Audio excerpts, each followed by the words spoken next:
Friends, welcome to my channel. എനിക്ക് പറയാനുണ്ട്, നമ്മൾ മനുഷ്യാവകാശ കമ്മീഷനും വിവരാവകാശ കമ്മീഷനും പഠിച്ചു കഴിഞ്ഞു എന്ന് പറഞ്ഞാൽ അത് കംപ്ലീറ്റ് അല്ല, രണ്ടും കംപ്ലീറ്റ് അല്ല. PYQ ഡിസ്കസ് ചെയ്യുമ്പോൾ ബാക്കി പറയാമെന്ന് ഞാൻ പറഞ്ഞിരുന്നു. അപ്പം ഇന്ന് അതാണ്. നേരത്തെ ഇട്ട ആ 2 വീഡിയോസും കാണാത്തവർ അതൊന്ന് പോയി കാണണേ, എന്നിട്ട് മാത്രം ഇത് കാണുക. കാരണം അതിൽ കുറേ കാര്യങ്ങൾ പറഞ്ഞിട്ടുണ്ട്. ചിലപ്പോൾ അതിൽ പറയാത്ത കാര്യങ്ങൾ ഇതിൽ പറഞ്ഞു എന്ന് വരത്തില്ല. അപ്പോൾ അതിൽ പറയാത്ത കാര്യങ്ങൾ ഇതിൽ പറയുന്നുണ്ട്.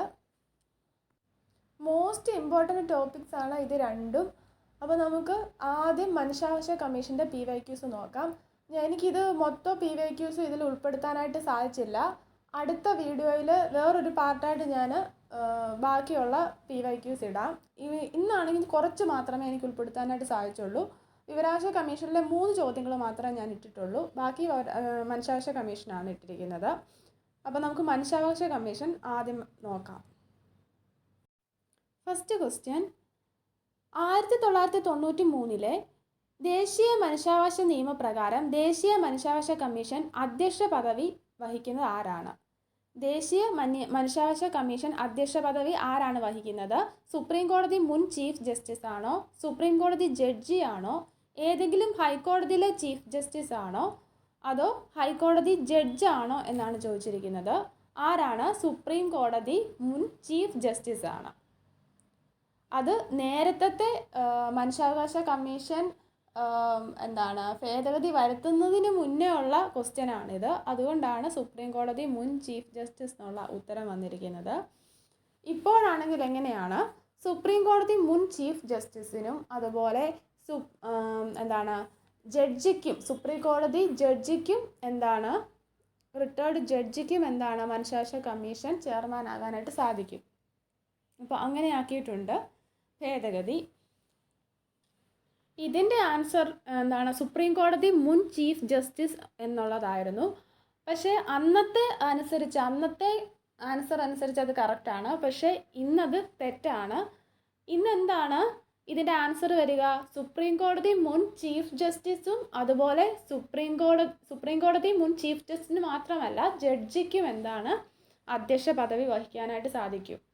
അടുത്ത ക്വസ്റ്റ്യൻ, 1993 ദേശീയ മനുഷ്യാവകാശ നിയമത്തിൽ ദേശീയ മനുഷ്യാവകാശ കമ്മീഷനെ കുറിച്ച് നിർവചിക്കുന്ന വകുപ്പ് ഏതാണ്?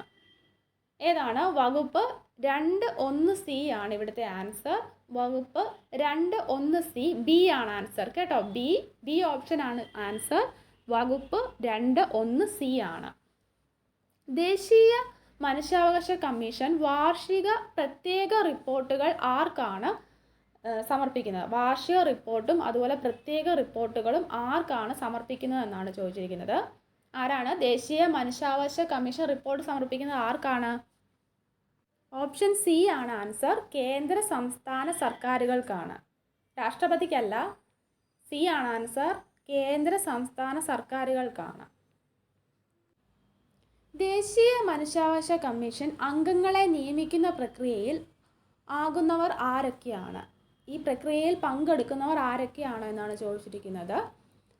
പ്രധാനമന്ത്രി, രാഷ്ട്രപതി, കേന്ദ്ര നിയമമന്ത്രി, കേന്ദ്ര ആഭ്യന്തരമന്ത്രി. ഓപ്ഷൻസ് ഞാൻ വായിക്കാം. 1, 2, 4, 2, 4, 1, 2, 1, 2, 3, 4 എന്നുള്ളതാണ് ഓപ്ഷൻസ്. അപ്പോൾ ഇതിലേതാണോ ഓപ്ഷൻ വരുന്നത്? എ ആണോ, ബി ആണോ, സി ആണോ, ഡി ആണോ? നമുക്കറിയാം പ്രധാനമന്ത്രി എന്തായാലും അംഗമാണ്. പിന്നെ നിയമിക്കുന്നത് ആരാണ്? രാഷ്ട്രപതിയാണ്. അപ്പോൾ രാഷ്ട്രപതിയും അതിൽ പങ്കെടുക്കുന്നുണ്ട്. പിന്നെ ആരാണ്? കേന്ദ്ര നിയമമന്ത്രി ഉണ്ടോ? ഇല്ല, കേന്ദ്ര നിയമമന്ത്രി ഇല്ല. പിന്നെ ഉള്ളത് കേന്ദ്ര ആഭ്യന്തരമന്ത്രി, അത് ഉണ്ട്.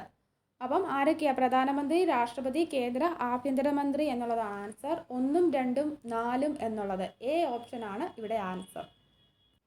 മനുഷ്യാവകാശ കമ്മീഷനിലെ ചെയർമാനെ അംഗങ്ങളെ നിയമിക്കുന്നതിനുള്ള സമിതിയിലെ അംഗങ്ങൾ നമ്മൾ പഠിച്ചതാണ്. ആരൊക്കെയായിരുന്നു? പ്രധാനമന്ത്രി, ആഭ്യന്തരമന്ത്രി, ലോകസഭയിലെയും രാജ്യസഭയിലെയും പ്രതിപക്ഷ നേതാക്കൾ, ലോകസഭാ സ്പീക്കർ, രാജ്യസഭ ഉപാധ്യക്ഷൻ, പിന്നെ നിയമിക്കുന്നത് രാഷ്ട്രപതി. ഇത് പഠിച്ചിരുന്നു. അപ്പോൾ ഇതറിയാവുന്നവർക്ക് ഇതിൻ്റെ ഉത്തരം കിട്ടും. അടുത്ത ക്വസ്റ്റ്യൻ, സംസ്ഥാന മനുഷ്യാവകാശ കമ്മീഷനുമായി ബന്ധപ്പെട്ട താഴെ കൊടുത്തിരിക്കുന്നവയിൽ ശരിയായ പ്രസ്താവന ഏതാണ്? ശരിയായതാണ് ചോദിച്ചിരിക്കുന്നത്. മനുഷ്യാവകാശ കമ്മീഷനുമായിട്ട് ബന്ധപ്പെട്ട ശരിയായ പ്രസ്താവന. ആദ്യത്തെ പ്രസ്താവന ഞാൻ വായിക്കാം. അംഗങ്ങളുടെ കാലാവധി 5 വർഷമോ അല്ലെങ്കിൽ 70 വയസ്സോ ഇതിലേതാണോ ആദ്യം? രണ്ടാമത്തെ പ്രസ്താവന, കമ്മീഷൻ അംഗങ്ങളെ നിയമിക്കുന്നതും നീക്കം ചെയ്യുന്നതും ഗവർണറാണ്. മൂന്നാമത്തെ പ്രസ്താവന, അംഗങ്ങളെ തിരഞ്ഞെടുക്കുന്ന കമ്മിറ്റിയിൽ നിയമസഭാ സ്പീക്കർ അംഗമാണ്. പിന്നെ നാലാമത്തെ എന്താണ്? അംഗങ്ങൾക്ക് പുനർനിയമനത്തിന് അർഹതയില്ല. അപ്പം ഇതിൽ ശരിയായത് ഏതാണെന്നാണ് ചോദിച്ചിരിക്കുന്നത്. ഫസ്റ്റ് സ്റ്റേറ്റ്മെൻറ്റ് ശരിയാണോ? 5 വർഷം അല്ലെങ്കിൽ 70 വയസ്സെന്നുള്ളത് നേരത്തെയാണ്. ഭേദഗതി വരുത്തിയതിന് ശേഷം എന്താണ്? 3 വർഷം അല്ലെങ്കിൽ 70 വയസ്സ് എന്നാക്കിയിരുന്നു. അപ്പം ആ സ്റ്റേറ്റ്മെൻറ്റ് തെറ്റാണ്. കമ്മീഷൻ അംഗങ്ങളെ നിയമിക്കുന്നതും നീക്കം ചെയ്യുന്നതും ഗവർണറാണ്. നിയമിക്കുന്നത് ഗവർണറാണ്, പക്ഷേ നീക്കം ചെയ്യുന്നത് രാഷ്ട്രപതിയാണ്. അപ്പോൾ അത് തെറ്റാണ്. അംഗങ്ങളെ തിരഞ്ഞെടുക്കുന്ന കമ്മിറ്റിയിലെ നിയമസഭാ സ്പീക്കർ അംഗമാണ്. അതെന്താണ്? ശരിയായ ആൻസറാണ്. അത് ഞാൻ മനുഷ്യാവകാശ കമ്മീഷൻ എടുത്തപ്പോൾ പറഞ്ഞതാണ്, കഴിഞ്ഞ വീഡിയോയിലുണ്ട്. അംഗങ്ങൾക്ക് പുനർനിയമനത്തിന് അർഹതയില്ല. പുനർനിയമനത്തിന് അർഹതയില്ലേ? ഉണ്ട്. അപ്പോൾ അത് തെറ്റായ സ്റ്റേറ്റ്മെൻ്റ് അല്ലേ? അപ്പോൾ 1, 2, 4 തെറ്റാ. അപ്പോൾ ശരിയായ സ്റ്റേറ്റ്മെൻറ്റ് ഏതാണ്? അംഗങ്ങളെ തിരഞ്ഞെടുക്കുന്ന കമ്മിറ്റിയിൽ നിയമസഭാ സ്പീക്കർ അംഗമാണ് എന്നുള്ളതാണ് ശരി. അടുത്ത ക്വസ്റ്റ്യൻ, ദേശീയ മനുഷ്യാവകാശ കമ്മീഷനെ സംബന്ധിച്ച തെറ്റായ പ്രസ്താവനകൾ ഏതാണ്? ഒന്നാമത്തെ പ്രസ്താവന, വിരമിച്ച സുപ്രീം കോടതി ചീഫ് ജസ്റ്റിസിന് മാത്രമേ കമ്മീഷൻ അധ്യക്ഷൻ ആകാൻ കഴിയുകയുള്ളൂ. രണ്ടാമത്തെ പ്രസ്താവന, ഒരു സ്റ്റാറ്റ്യൂട്ടറി ബോഡിയാണ്. 3, കമ്മീഷന് 5 ഡിവിഷനുകളാണുള്ളത്. നാലാമത്തെ പ്രസ്താവന, ശ്രീ രാജീവ് ജെയിൻ നിലവിലെ കമ്മീഷനിൽ അംഗമാണ്. അപ്പം ഇതാണ് 4 പ്രസ്താവനകൾ. ഓപ്ഷൻസ് 1 മാത്രം, 1, 4 മാത്രം, 2, 3 മാത്രം, 1, 2, 3, 4 എന്നുള്ളതാണ്. അപ്പോൾ ഇതിൽ തെറ്റായതാണ് ചോദിച്ചിരിക്കുന്നത്. വിരമിച്ച സുപ്രീം കോടതി ചീഫ് ജസ്റ്റിസിന് മാത്രമേ അധ്യക്ഷനാകാൻ കഴിയുകയുള്ളൂ. ശരിയാണോ? നേരത്തെ എന്താണ് ഇത് പ്രകാരം ശരിയായിരുന്നു. ഭേദഗതി വന്നതിന് ശേഷം എങ്ങനെയാക്കി? സുപ്രീം കോടതി ചീഫ് ജസ്റ്റിസിനും ജഡ്ജിക്കും എന്താണ് ചെയർമാൻ പദവി അലങ്കരിക്കാം. അപ്പോൾ അതെന്താണ്? തെറ്റായ പ്രസ്താവനയാണ്. അടുത്തത് സ്റ്റാറ്റ്യൂട്ടറി ബോഡി ആണല്ലോ, അത് ശരിയല്ലേ? രണ്ടാമത്തെ പ്രസ്താവന ശരിയാണ്. കമ്മീഷൻ 5 ഡിവിഷനാണുള്ളത്. അപ്പോൾ നമുക്ക് ഓപ്ഷൻസ് നോക്കാം. 1 മാത്രം, 1, 4 മാത്രം എന്ന് കൊടുത്തിട്ടുണ്ട്. അപ്പം നമ്മൾ 1 എന്തായാലും തെറ്റാണെന്ന് മനസ്സിലായി. അപ്പോൾ ബാക്കി 3 എണ്ണം നോക്കിയാൽ മതിയല്ലോ. പിന്നെ 2 ശരിയാണെന്ന് മനസ്സിലായി. അപ്പം ആ ഡി അങ്ങ് കളയാമല്ലോ. പിന്നെന്താണ്? എയും ബിയും മാത്രമല്ലേ ഉള്ളൂ നമുക്ക് സംശയം. അപ്പം നാലാമത്തെ പ്രസ്താവന നോക്കാം. എന്താണ്? ശ്രീ രാജീവ് ജെയിൻ നിലവിലെ കമ്മീഷനിൽ അംഗമാണ് എന്നുള്ളതാണ്. അപ്പോൾ അതും എന്താണ്? ശരിയാണ്. അപ്പം തെറ്റായ പ്രസ്താവന ഏതാണ്? 1 മാത്രമേ ഉള്ളൂ. അപ്പം ഓപ്ഷൻ എ 1 മാത്രം എന്നുള്ളതാണ് ഇവിടെ ആൻസർ. അടുത്തത്, ദേശീയ മനുഷ്യാവകാശ നിയമം പാർലമെൻറ്റ് പാസ്സാക്കിയ വർഷമാണ്. 1993 ആൻസർ. അടുത്ത ക്വസ്റ്റ്യൻ, ദേശീയ മനുഷ്യാവകാശ കമ്മീഷൻ നിലവിൽ വന്നത് എന്ന്? 1993 ഒക്ടോബർ 12 നിലവിലെ ദേശീയ മനുഷ്യാവകാശ കമ്മീഷൻ അധ്യക്ഷൻ ആരാണ്? അരുൺകുമാർ മിശ്രയാണ്. ഒരുപാട് വട്ടം ചോദിച്ചതാണ്. കഴിഞ്ഞ വീഡിയോയിൽ ഉള്ളതുകൊണ്ടാണ് ഞാൻ ഇത് വെറുതെ ക്വസ്റ്റ്യൻസ് മാത്രമായിട്ട് കൊടുത്തിരിക്കുന്നത്. ഇതൊക്കെ എപ്പോഴും ചോദിക്കുന്നതാണ് PSC. കേരള സംസ്ഥാന മനുഷ്യാവകാശ കമ്മീഷൻ നിലവിൽ വന്നത് എന്ന്? 1998 ഡിസംബർ 11 അപ്പോൾ ഇത് ഇത്രയും എല്ലാവർക്കും ഏകദേശം എല്ലാവർക്കും അറിയാവുന്നതാണ്. പിന്നെ അറിയാത്തവർക്ക് വേണ്ടിയാണ് ഞാൻ പറഞ്ഞത്. അടുത്ത ക്വസ്റ്റ്യൻ നോക്കാം.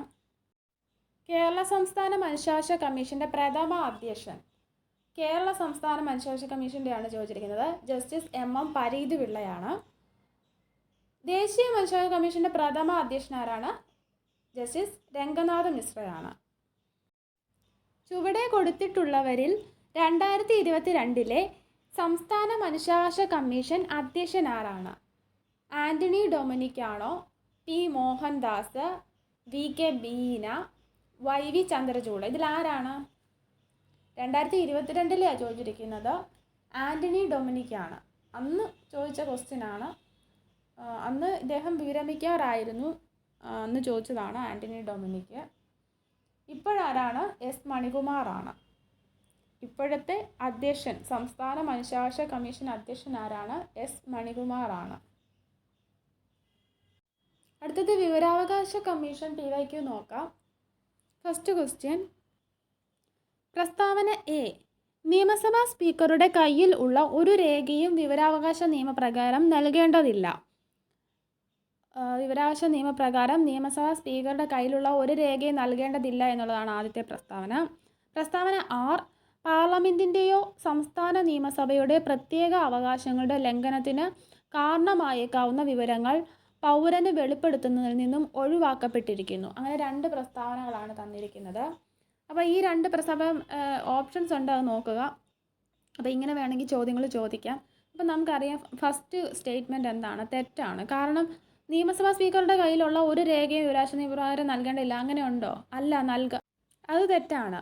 ഇനി പാർലമെൻറ്റിൻ്റെയോ സംസ്ഥാന നിയമസഭയുടെ പ്രത്യേക അവകാശങ്ങളുടെ ലംഘനത്തിന് കാരണമായേക്കാവുന്ന വിവരങ്ങൾ പൗരന് വെളിപ്പെടുത്തുന്നതിൽ നിന്ന് ഒഴിവാക്കിവിടുക, അതെന്താണ്, ശരിയായ സ്റ്റേറ്റ്മെൻറ്റാണ്. അപ്പോൾ ഇതിൽ ഓപ്ഷൻസിൽ ഏതാണ് ശരി? ഡി ആണ് ശരി. എ തെറ്റാണ്, പക്ഷേ ആർ ശരിയാണ് എന്നുള്ള ഓപ്ഷനാണ് ശരിയായ ഉത്തരം എന്ന് പറയുന്നത്. അടുത്ത ക്വസ്റ്റ്യൻ, 2005 വിവരാവകാശ നിയമത്തിൻ്റെ 2ാം പട്ടികയിൽ ഉൾപ്പെടാത്തത് ഏത്? CISF, Assam rifles, CRPF, vigilance. ഏതാണ്? വിജിലൻസ് ആണ് correct answer. Option D vigilance ആണ്. നമ്മൾ 2ാം പട്ടിക എന്താണെന്ന് പറഞ്ഞിരുന്നു. വിവരാവകാശ നിയമത്തിൽ 2 ഷെഡ്യൂളുകളേ ഉള്ളൂ. അതിൽ 2ാമത്തെ ഷെഡ്യൂൾ എന്താണെന്ന് നമ്മൾ പറഞ്ഞിരുന്നു. ഏതൊക്കെ സ്ഥാപനങ്ങൾക്ക് വിവരം നൽകുന്നത് നിഷേധിക്കാമെന്ന് പറയുന്നതാണ്. അപ്പോൾ ഇവിടെ വിവരാവകാശ നിയമപ്രകാരം വിവരങ്ങൾ ലഭിക്കുന്നത് ബാധകമല്ലാത്ത സ്ഥാപനങ്ങൾ ഏതൊക്കെയാണ്? അത് ഞാൻ കഴിഞ്ഞ ക്ലാസ്സിൽ പറഞ്ഞിട്ടില്ല. Intelligence bureau, research and analysis wing and cabinet secretariat, directorate of revenue intelligence, directorate of enforcement, narcotics control bureau, aviation research centre, സായുധ സേനകൾ. അപ്പം ഇവർക്കൊന്നും ഇവരൊന്നും വിവരങ്ങൾ കൊടുക്കണ്ട. അപ്പോൾ ഈ സായുധ സേനകൾ എന്നുള്ളതിൽ ഉൾപ്പെടുന്നതാണ് CSF, ആസാം റൈഫിൾസ്, CRPF ഒക്കെ. അപ്പോൾ അവരുടെ ഒന്നും വിവരങ്ങൾ നമുക്ക് വിവരാവകാശ നിയമം വഴി അതൊന്നും അറിയാനായിട്ട് സാധിക്കത്തില്ല.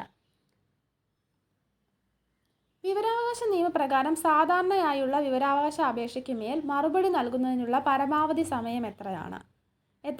30 ദിവസമാണ് ആൻസർ. വിവരാവകാശ നിയമപ്രകാരം സാധാരണയായുള്ള വിവരാവകാശ അപേക്ഷയ്ക്ക് മേൽ മറുപടി നൽകുന്നതിനുള്ള പരമാവധി സമയം 30 ദിവസമാണ് ആൻസർ. വ്യക്തിയുടെ ജീവനെയോ സ്വാതന്ത്ര്യത്തെയോ ബാധിക്കുന്ന വിഷയങ്ങളിൽ എത്ര സമയത്തിനകം മറുപടി നൽകണം? അത് പക്ഷേ 48 മണിക്കൂറാണ് ആൻസർ. അപ്പോൾ സാധാരണയായിട്ടാണെങ്കിൽ 30 ദിവസം, അല്ലാതെ വ്യക്തിയുടെ ജീവനെയോ സ്വാതന്ത്ര്യത്തെയോ ബാധിക്കുന്ന വിഷയങ്ങളാണ് എങ്കിൽ അത് 48 മണിക്കൂറിനുള്ളിൽ മറുപടി നൽകണം. ഇനി വിവരാവകാശ നിയമപ്രകാരം വിവരം വെളിപ്പെടുത്തുന്നതിൽ നിന്നും ഒഴിവാക്കപ്പെട്ടത് ഏതാണെന്നാണ്. വിവരം പരസ്യപ്പെടുത്തേണ്ടെന്ന കോടതി വിധിയുള്ളവ, ഒരു സർക്കാർ സ്ഥാപനത്തിലെ ഉദ്യോഗസ്ഥരുടെ വിവരങ്ങൾ, പൊതു സ്ഥാപനത്തിൻ്റെ ഉത്തരവാദിത്തവും ചുമതലകളും സംബന്ധിച്ച വിവരങ്ങൾ, ഉദ്യോഗസ്ഥരുടെ പ്രതിഫല വിവരങ്ങൾ. ഇത് നമുക്ക് കാണുമ്പോഴേ അറിയാം, ഒരു സിമ്പിൾ ക്വസ്റ്റ്യൻ ആണ്. ആദ്യത്തെ സ്റ്റേറ്റ്മെൻറ്റ് വായിക്കുമ്പോൾ തന്നെ നമുക്കിതിൻ്റെ ഉത്തരം കിട്ടും. വിവരം പരസ്യപ്പെടുത്തുന്നുണ്ടെന്ന കോടതി വിധിയുള്ളവ. അത് വിവരം പരസ്യപ്പെടുത്തേണ്ടെന്ന് കോടതി വിധിച്ചാൽ പിന്നെ അത് പരസ്യപ്പെടുത്തുമോ? ഇല്ല, അത് വെളിപ്പെടുത്തത്തില്ല. അപ്പോൾ അതാണ് ശരിയായിട്ടുള്ളത്. വിവരാവകാശ നിയമപ്രകാരം വിവരം വെളിപ്പെടുത്തുന്നതിൽ നിന്ന് ഒഴിവാക്കപ്പെട്ടത് ഏതാണ്? വിവരം പരസ്യപ്പെടുത്തേണ്ടെന്ന കോടതി വിധിയുള്ളവയാണ്. അപ്പോൾ എ ആണ് ആൻസർ. ബാക്കി 3 സ്റ്റേറ്റ്മെൻറ്റ് ഞാൻ പറയാം. ഒരു സർക്കാർ സ്ഥാപനത്തിലെ ഉദ്യോഗസ്ഥരുടെ വിവരങ്ങൾ. ഒരു സർക്കാർ സ്ഥാപനത്തിലെ ഉദ്യോഗസ്ഥരുടെ വിവരങ്ങൾ നമുക്ക് അറിയാനുള്ള അവകാശമുണ്ട്. പിന്നെ പൊതുസ്ഥാപനത്തിൻ്റെ ഉത്തരവാദിത്വവും ചുമതലകളും സംബന്ധിച്ച വിവരങ്ങൾ, അതും നമുക്ക് അറിയാനുള്ള അവകാശമുണ്ട്. ഉദ്യോഗസ്ഥരുടെ പ്രതിഫല വിവരങ്ങൾ, അതും നമുക്ക് അറിയാനുള്ള അവകാശമുണ്ട്. അപ്പോൾ ആ 3 സ്റ്റേറ്റ്മെൻറ്റും ഒഴിവാക്കപ്പെട്ടിട്ടുള്ളതല്ല, വെളിപ്പെടുത്തുന്നതൊന്നും ഒഴിവാക്കപ്പെട്ടിട്ടുള്ളതല്ല. അപ്പം എ ആണ് ഇവിടെ ആൻസർ. വീഡിയോ ഉപകാരപ്പെട്ടെങ്കിൽ ലൈക്ക് ചെയ്യുക, ഷെയർ ചെയ്യുക. Thanks for watching.